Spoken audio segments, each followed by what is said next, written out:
आणि पुण्याच्या रानडे इंस्टिट्यूटमधून मास मीडियाला ऍडमिशन टाकलं आणि चला आता आपल्याला स्पर्धा परीक्षेमध्ये उतरायचं म्हणून अभ्यासाला हळूहळू सुरुवात केली. घराच्या भिंतीवरती बघाल तर 2-3 राष्ट्रीय पदके, 101 राज्यस्तरीय पदके, आंतरराष्ट्रीय पदके. ही ग्रॅज्युएशन होईपर्यंत जोपर्यंत लटकवलेली होती घराच्या भिंतीवरती तोपर्यंत भारी वाटायचं आयुष्यात आपण काय बनवू. पण जर मधल्या 2-3 वर्षामध्ये त्या ट्रॉफ्या, पदकं, ते भव्य दिव्य फोटो मला त्रास द्यायला लागले की एखाद्या स्पर्धेमध्ये उतरायचं, बक्षीस मिळवायचं, काही पैसे येणार, त्याचं चांगलं उपयोजन करायचं, स्वतः शिक्षणाची चांगली सोय करायची आणि मग एवढंच आयुष्य उरणार आहे का? नाही, आपण प्रशासनामध्ये गेलं पाहिजे असं मला वाटलं. आणि माझ्या आयुष्यातल्या एकूण एक गोष्टी मी माझ्या वडिलांसोबत डिस्कस करत असतो. प्रायोरिटी 1चा मित्र कोण येतात ते माझे वडील. आणि मग त्यांच्यासोबत डिस्कशन झाल्यानंतर मी या निर्णयापर्यंत आलो की आपल्याला स्पर्धा परीक्षा करायची. अभ्यास सुरू केला. मधल्या काळामध्ये लॉकडाऊन आलं, त्याच्यामध्ये कसं तरी स्वतःला टिकवून ठेवलं आणि त्यानंतर पुन्हा अभ्यास कंटिन्यू केला. आणि 2023 हे वर्ष माझ्यासाठी अत्यंत महत्वाचं होतं ठरलं. यामागचं कारण तुम्हाला असं सांगतो की प्लॅनिंग नावाची जी गोष्ट असते ही 2023 मध्ये परफेक्ट केली होती. की हे नाही झालं तर काय, ते नाही झालं तर काय, यामध्ये आपण कमी पडलो तर काय होणार. आणि याच्यामध्ये 3 गोष्टी मॅटर करतात. एक म्हणजे तुम्ही स्वतः, 2 म्हणजे तुमच्या पाठीशी जे उभे आहेत ते, आणि 3 म्हणजे तुमचे मार्गदर्शक. तर माझं नशीब इतकं चांगलं आहे की मी एमपीसी मध्ये कुठेच भरडलो गेलो नाही. इकडे जाऊन मी आलो तर डायरेक्ट मध्ये झालो. त्यामुळे मला काही फार ताण पडलेलं नाहीये. राहिला दुसरा प्रश्न की घरची परिस्थिती कशी होती. तर मी अत्यंत सर्वसाधारण कुटुंबातला माणूस आहे. मी अशी परिस्थिती काढली, मी तशी परिस्थिती काढली, मला हे काढलं ते काढलं. माझा बाप गरीब आहे, पण माझ्या बापाने एवढं पुरवलं की माझा बाप कधीच गरीब वाटला. भयंकर पुरवलं, लागणारी प्रत्येक गोष्ट पुरवली. आणि त्यामुळे क्षणाक्षणाला ताण यायचं की आपण काय करतोय, हे करतोय, ते करतोय. आणि माझ्या भाषणातून तुम्ही काय घेऊन जाऊ शकता असं जर मी तुम्हाला सांगणार असेल तर एक गोष्ट आहे की 2023 तर प्लॅनिंग मी तुम्हाला सांगतो की प्लॅनिंग किती महत्वाचं आहे. मी राज्यसभेच्या 2 मुख्य परीक्षा दिल्या, कंबाईनच्या मुख्य परीक्षा दिल्या, ग्रुप सीच्या मुख्य परीक्षा दिल्या आणि सेंट्रल गव्हर्नमेंटची माझी एकच पहिलीच एक्झाम होती जी मी पास झालो. 2023 मध्ये प्लॅनिंग का महत्वाचं आहे हे मला तुम्हाला सांगायचं आहे. 2023 मध्ये राज्यसभेची पूर्व परीक्षा ही कंबाईन नंतर झाली, म्हणजे एप्रिलमध्ये कंबाईन झाली. राज्यसभा जून मध्ये झाली, बरोबर. त्यानंतर कंबाईनची मेन्स नोव्हेंबर 5 तारखेला झाली आणि ग्रुप सी ची मेन्स ही डिसेंबर 17 तारखेला झाली. यामध्ये 23 मार्चला मी एक एक्झाम दिली होती.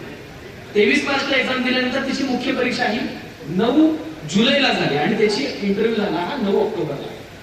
सो मी परफेक्ट आखून ठेवलं होतं की हे नाही झालं तर हे नाही झालं तर हे नाही झालं तर हे.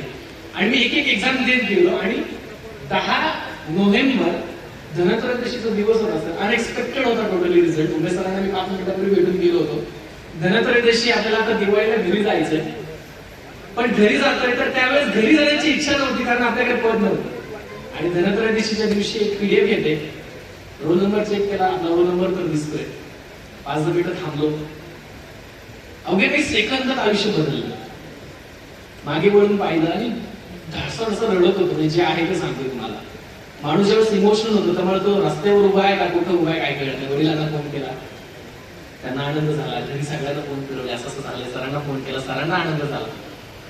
आपण जे म्हणतो ना की आयुष्यभर ज्या गोष्टीसाठी आपण मेहनत करतो ते मेहनत करण्याचं जे धन पीक उगवताना ते धनत्रयोदशीच्या दिवशी माझ्या बाबतीत झालं.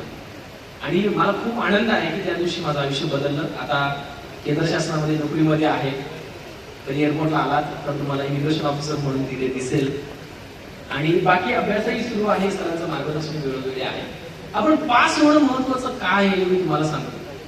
3 महिन्यांपूर्वी माझ्या आयुष्यामध्ये एक प्रसंग आला. माझ्या वडिलांना आपण एक बीपी शुगर म्हणू शकतो असं झालं. एक मेडिकल इमर्जन्सी आली. 18 दिवसांची सुट्टी टाकून मी पुण्यात अभ्यास करत बसलो होतो राज्यसेवेसाठी. 12 जुलै 2024 मला एक घरून फोन येतो, असं झालंय. भाऊ माझा मुंबईमध्ये होता, तो परदेशामध्ये असतो आणि मला असं वाटतं की तो त्याने ती मेहनत घेतली म्हणून मी अभ्यास करू शकतो. त्यामुळे माझ्या भावाचं योगदान खूप महत्वाचं आहे.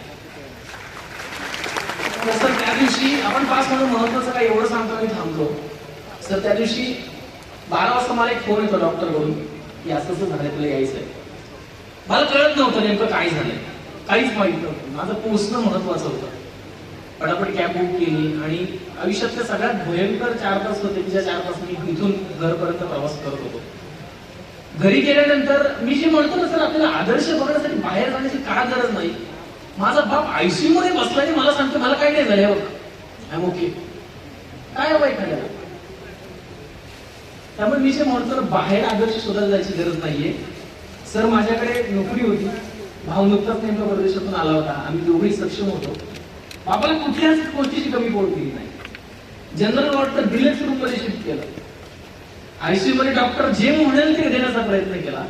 एका गोष्टीचं दुःख होतं की माझ्या वडिलांवरती ही वेळ आलेली आहे, पण एका गोष्टीचा आनंद होता की जेव्हा वेळ आली तेव्हा मी सक्षम होतो, माझा भाऊ सक्षम होता. त्यामुळे आपलं पास होणं इतकं महत्वाचं आहे.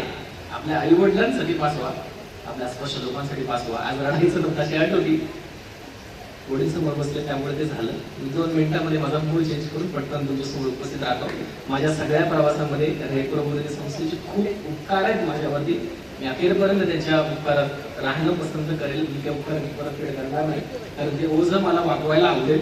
उमेश सर असतील, अतुल टाकळकर सर असतील, भरत सर असतील, रसाळ सर असतील, बादल सर असतील, गुरुवार सर असतील, आगळे सर असतील, अतुल टाकळकर सर आहेत, जितेंद्र सर आहेत, त्याचप्रमाणे संग्राम पाटील सर आहेत.